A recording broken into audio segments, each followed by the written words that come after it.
හැමෝම ජීවත් වෙන්න එකම අහසක් යට හිටියත් ගමේ අහස පායන්නේ හරිම වෙනස් විදිහකට.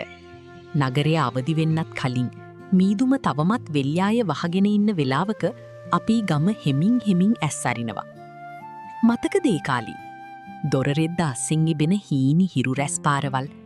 ඒ රැස්වලලු අස්සේ පාවෙන දූවිලි අංශු දිහා බලාගෙන අපි කොච්චර වෙලා හීනමවන්නේ නැද්ද?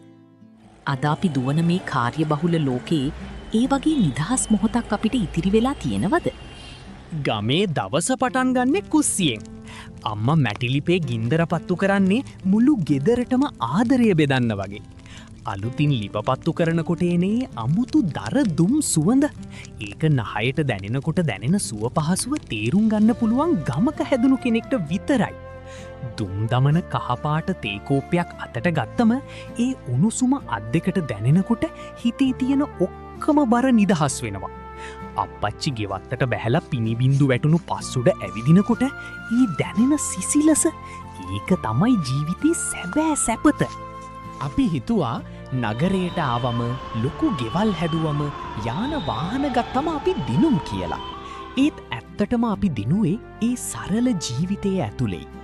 ගහකින් වැටුණු ගෙඩියක් බෙදාගෙන කාපු, වෙල්ලිපනැල්ලේ සරුංගල් යවපු, වැස්ස වෙලාවට වහලින් වැටෙන වතුර පාරට අත්තල්ලපු ඒ අතීතය. ඒක තමයි අපි සැබෑවුරුමය. ඔබ දැන් ඉන්නේ ව්‍යායාම මධ්‍යස්ථානයක වෙන්න පුළුවන්. එහෙමත් නැත්තම් වැඩ ඉවර වෙලා නින්දට යන්න හදනවා වෙන්න පුළුවන්.